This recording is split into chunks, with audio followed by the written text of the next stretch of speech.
carreira como o fundador da psicanálise, certa vez, escrevendo em muitas de suas anotações, reconheceu que na sua experiência clínica, aqueles que acreditavam em uma força superior, a saber, Deus, tinham uma força inexplicavelmente maior para vencer os seus problemas do que aqueles que não acreditavam.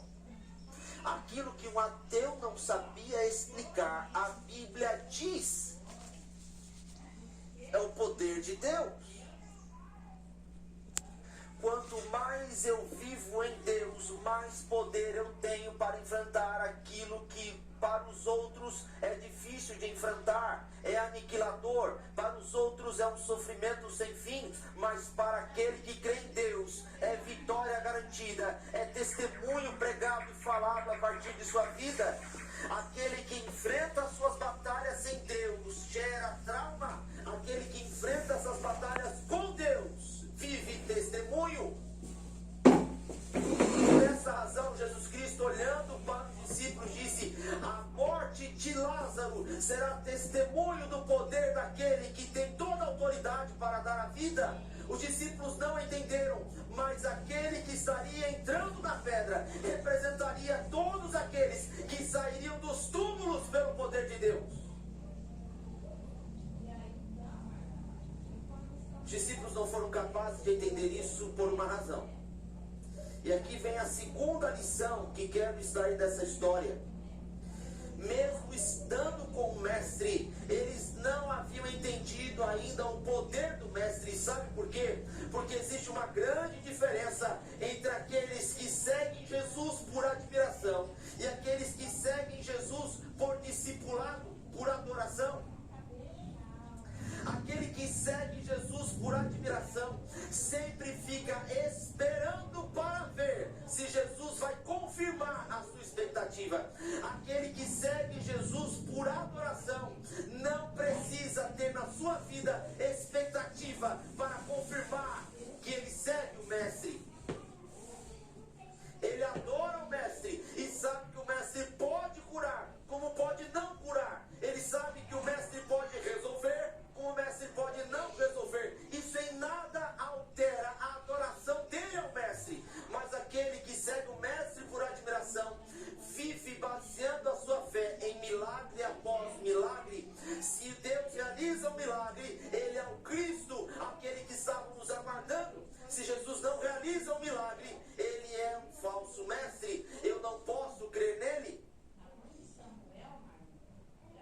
Aquele que vive crendo em Deus apenas por admiração limita o poder de Deus à sua ótica.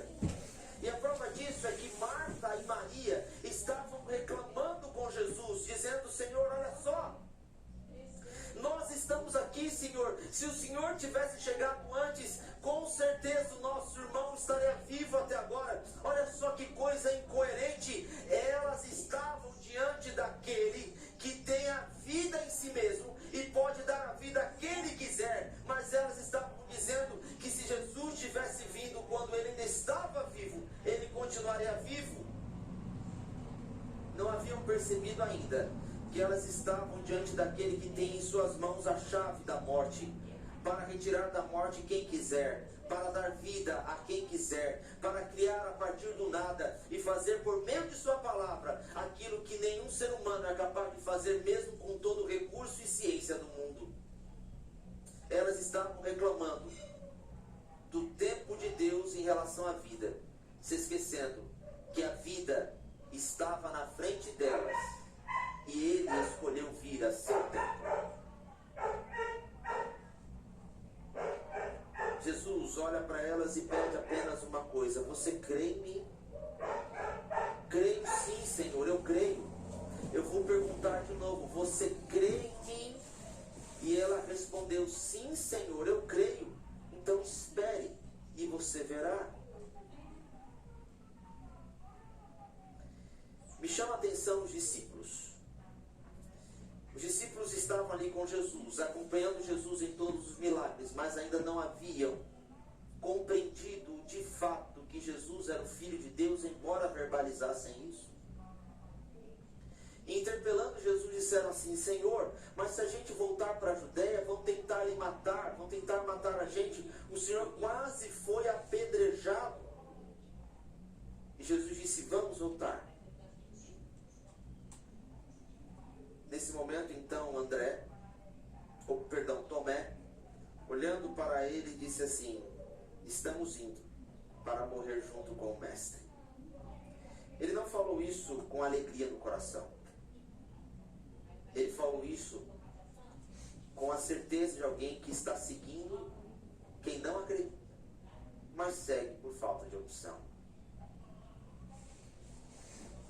Para além do testemunho que ele queria que Lázaro apresentasse com a sua ressurreição, estava uma lição que ele queria dar para os discípulos. Para dar essa lição, como diz um amigo meu, pastor Diego Barros, quando Deus quer ensinar para nós uma lição, Ele nos dá uma missão. E foi justamente isso que Cristo fez com os discípulos. Para ensinar aos discípulos de que o mais importante é obedecer a Deus, independentemente da vida que temos.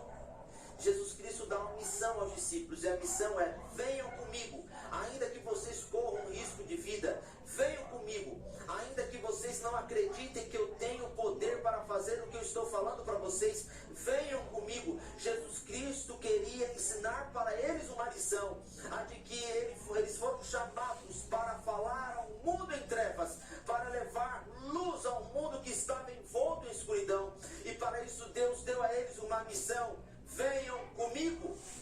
Porque mais importante do que você proteger a sua vida é salvar a vida daqueles que estão desprotegidos. Mais importante do que você pensar em você mesmo, é necessário que você pense nos outros, por quem eu estou dando a vida. Eu estou dando a vida e vou ressuscitar, não para mim mesmo, mas para aqueles que estão mortos por causa do pecado. E para ressuscitar a eles, eu envio vocês.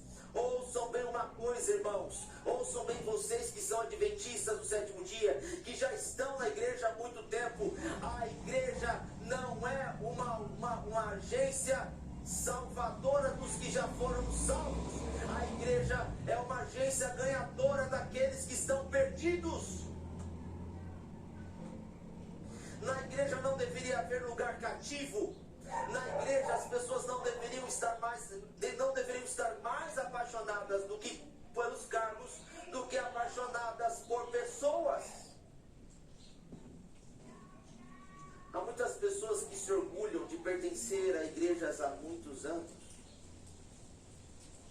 E eu fico me perguntando: até quando nos orgulharemos mais da placa da igreja que servimos do que a cruz que nos salva? Até quando celebraremos mais aniversários das igrejas que participamos do que festejaremos vidas transformadas por meio do batismo que nos transformou primeiro? Deixa eu dizer uma coisa para você que pode doer muito em você. Mas se você até hoje não levou ninguém para o céu, é sinal de que você mesmo não está indo para lá. Porque todo aquele que nasce no reino de Deus, nasce como um discípulo para fazer discípulos. Se por meio de sua vida as pessoas não conhecem Jesus, é sinal de que Jesus não está na sua vida. Jesus precisava ensinar para os discípulos uma lição, de que eles estavam diante da vida.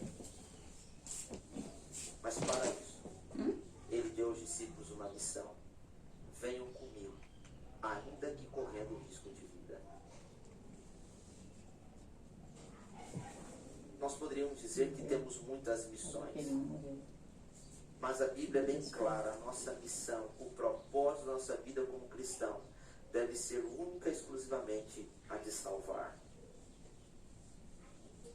E sabe, eu não quero ensinar você a como salvar, mas quero mostrar para você como salvar é muito mais simples do que muitas vezes nós paramos para pensar. Você alguma vez já bateu na porta do seu vizinho e ao abrir ele a porta você disse assim: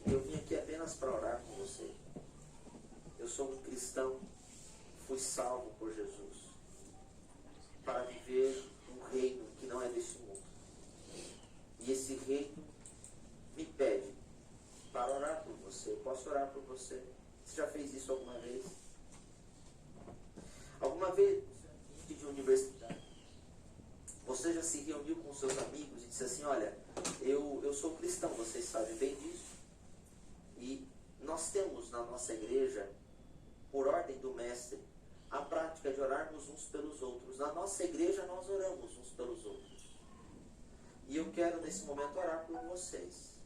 E fiquem à vontade para aceitar ou não. Não estou aqui querendo converter vocês, mas quero convencer vocês de que o mestre que eu sigo é o verdadeiro doador da vida.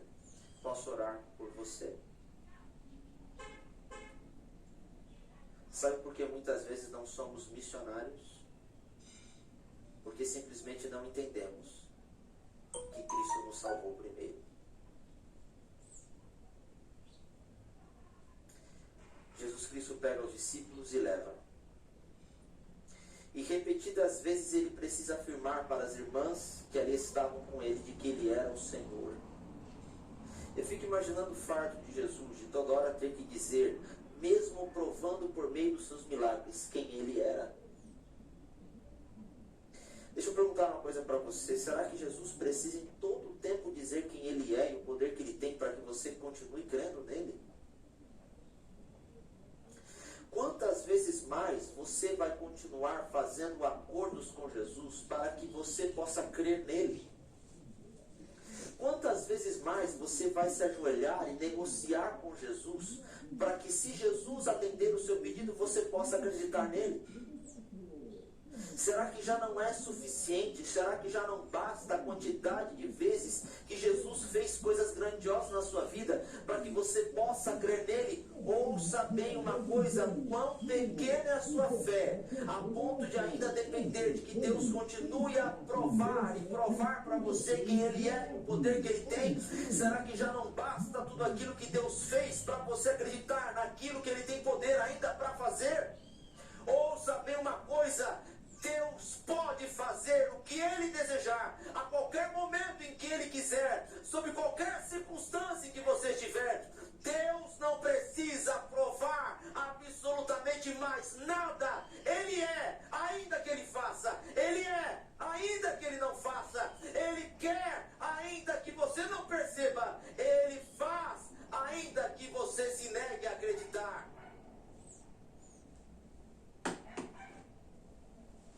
Então preste bem atenção. O Senhor Deus não precisa provar mais nada para que você continue crendo que ele é Deus. Basta você decidir. Qual é a sua decisão hoje? Jesus então para. Esse é chamado o verso mais curto da Bíblia, mas para mim, significativamente, o mais profundo da Bíblia. A Bíblia diz que Jesus, olhando para a tumba de Lázaro, chorou. Talvez você já tenha se perguntado por que Jesus chorou se ele ia ressuscitar. Estava a poucos instantes daquele que estava morto ressurgir. Por que Jesus chorou ante um resultado positivo? Porque houve tanta tristeza no coração do mestre, quanto em instantes seguintes seria motivo de alegria para todos e de espanto para todos. Porque Jesus chorou já sabendo que o resultado final seria de alegria. Deixa eu explicar uma coisa para você. Sabe por que Jesus chorou? Jesus chorou por uma razão. Ao olhar para aquela tumba, Jesus imaginou que se ele não tivesse vindo à terra, aquela tumba seria o destino final de toda a humanidade. Aquela pedra encerrada seria o ponto final na história de amor de um Deus que criou o homem à sua imagem e semelhança para que pudesse chamá-lo de filho. Ao Jesus olhar para a morte de um amigo, Jesus mostrou na terra o que aconteceu no céu com a desobediência de seus filhos. Jesus chorou na terra porque primeiro Jesus chorou no céu. O que levou Jesus a morrer por mim e por você não foi a certeza da vida eterna, foi a tristeza da morte eterna. Foi a possibilidade de passar a eternidade sem poder ver você te abraçar e dizer o quanto te ama. Aquela tumba de Lázaro representava todos os túmulos de uma humanidade que foi criada para ser eterna, mas foi cerrada em um túmulo por causa da morte. Por isso Jesus chorou. Naquele choro de Jesus havia a tristeza de um Deus que não quer ver os seus filhos sofrerem.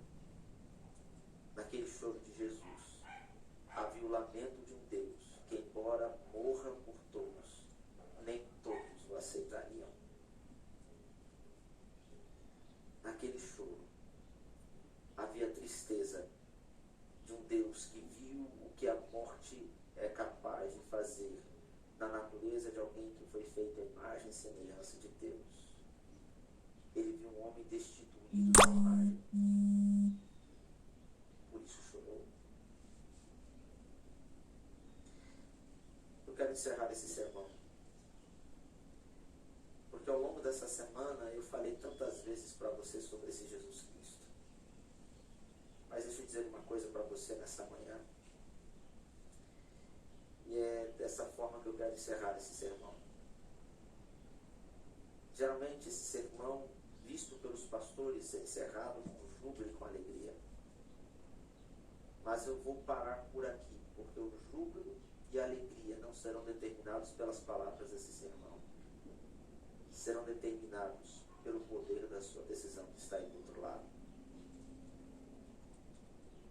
Jesus Cristo chorou, porque no túmulo havia quem ele gostaria que jamais tivesse experimentado a morte. E Jesus Cristo ainda chora hoje, todas as vezes em que mesmo ele vindo para morrer no meio do seu lugar, escolhemos viver na tumba.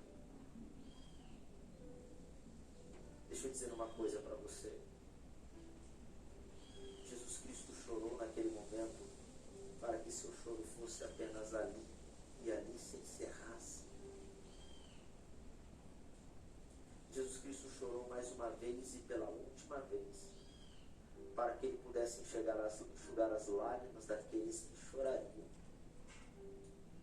Jesus Cristo chorou ali e pela última vez ali, para que ao receber você, os olhos cheios de lágrimas dessem lugar aos olhos cheios de alegria, brilhando por ver um filho que foi resgatado pelo seu sangue. Então a minha pergunta para você é: você vai fazer Jesus chorar? Ou vai fazer Jesus se alegrar?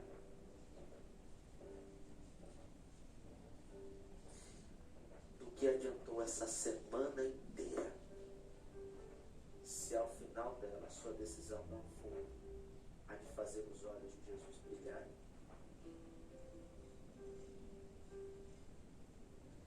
Jesus chorará pelo homem que não aceitou ser ressuscitado na tumba, ou Jesus se alegrará por aquele que deu a ordem de ao retirar as pedras serão sair? A decisão é só sua. Talvez eu esteja falando para alguém nessa manhã que está morto espiritualmente,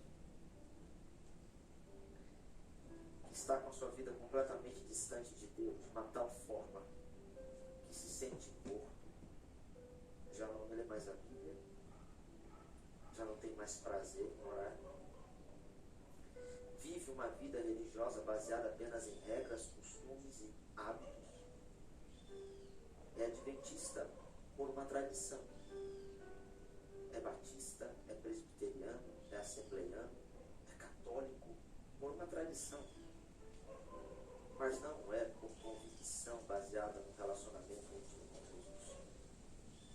você é um Lázaro. Está morto. Está sepultado espiritualmente, ainda que vivendo pelos corredores dessa vida, em nome de Jesus. Chegou a hora de retirar a pedra e aceitar o chamado de Deus que ordena que você se levante e retire as suas ataduras. Sabe, quando Jesus vem à nossa vida, até o odor horrível provocado pela morte, aquelas coisas que nos entristecem e que fazem inclusive que as pessoas se afastem de nós, é simplesmente anulado. Sabe por quê? Jesus ordenou que as ataduras fossem retiradas de Lázaro para que as pessoas não apenas vissem um homem ressuscitado, mas uma ressurreição completa, onde o homem cheirava mal, porque estava em decomposição. Desse lugar a um homem com o odor da vida, com o corpo plenamente restaurado. O milagre não foi apenas ressuscitado, mas o milagre foi, ao ressuscitado, torná-lo melhor pós a ressurreição do que ele era a vida anterior.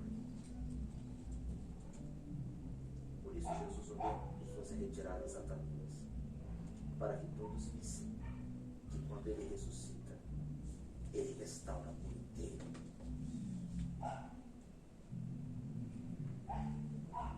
Decisão é só sua. O que você vai escolher? Quero encerrar essa semana de oração. Mas o Cristo Jesus ressuscitou Lázaro. Não encerra hoje o relacionamento contigo. Na verdade, ele está convidando você a uma ressurreição, para um novo e dessa vez eterno relacionamento com ele. Qual é a diferença entre o Lázaro anterior e esse? Porque ambos estão ressuscitando. Lázaro ressuscitou, mas está morto novamente. É que Lázaro serviu de testemunho no passado e servirá ainda mais de prova para o futuro. Naquele dia, quando Jesus Cristo voltar, Marta, Maria e Lázaro, ao se encontrarem novamente com Jesus, terão seus olhos envoltos em lágrimas. Mas Maria não precisará mais enxugar os pés do Mestre. Marta não precisará mais recorrer desesperada ao Mestre para ressuscitar o seu irmão. Lázaro jamais experimentará de novo o dissabor da morte. Junto conosco, os veremos e viveremos com eles a eternidade. Jesus chorou para que você não precisasse mais chorar. Qual vai ser sua decisão hoje? Feche os seus olhos. Vamos falar com ele. Não há palavras para te agradecer, Senhor. Não há palavras para te agradecer por todas as bênçãos que o Senhor derramou na nossa vida. Não há palavras para te agradecer por tudo o que o Senhor fez e faz por nós. Não há palavras para te agradecer, porque através desse relato na Bíblia temos muitas certezas. A certeza de que o Senhor tem poder para nos ressuscitar hoje. A certeza de que o Senhor tem poder para retirar as nossas ataduras. A certeza que o Senhor tem poder para fazer e refazer a nossa vida quantas vezes for necessário. A certeza que o Senhor tem poder para pegar aqueles desacreditados, aqueles de quem a própria vida diz que não há mais condições nenhuma, porque estão mortos para o mundo, e renová-los e transformá-los mantendo-os mortos para o mundo, mas agora ressuscitados para o reino. Mas também a certeza de que os mortos em Cristo na volta de Jesus também ressuscitarão. Como almejamos aquele dia, Senhor. Como almejamos aquele dia em que reencontraremos aqueles que tanto amamos. Como almejamos aquele dia em que filhos abraçarão pais, em que pais abraçarão filhos. Como almejamos aquele dia em que famílias serão novamente reunidas. Como almejamos aquele dia em que veremos o primeiro Adão ressuscitando para se encontrando com o segundo Adão. Ouvir deste segundo Adão, a saber, Jesus Cristo, a declaração mais aguardada do universo. De uma vez por todas, está consumado. Pecado e pecador já não mais existem. Ó Senhor, esperamos com ansiedade esse dia. Mas enquanto ele não vem, ressuscita-nos, ó Deus. Ressuscita-nos hoje, para vivermos de fato uma vida genuína ao teu lado. Eu termino, Senhor Deus, essa última transmissão da semana de oração, orando mais uma vez por todos aqueles que estão assistindo essa transmissão ou que acompanharão essa transmissão agora gravada pelo YouTube e pelo Facebook. Abençoamos pela última vez, dizendo: que o Senhor te abençoe e te guarde. Que o Senhor faça resplandecer o seu rosto sobre ti e tenha misericórdia de ti. Que o Senhor sobre ti levante o seu rosto e te dê a paz. Em nome de Jesus. Amém. Amém.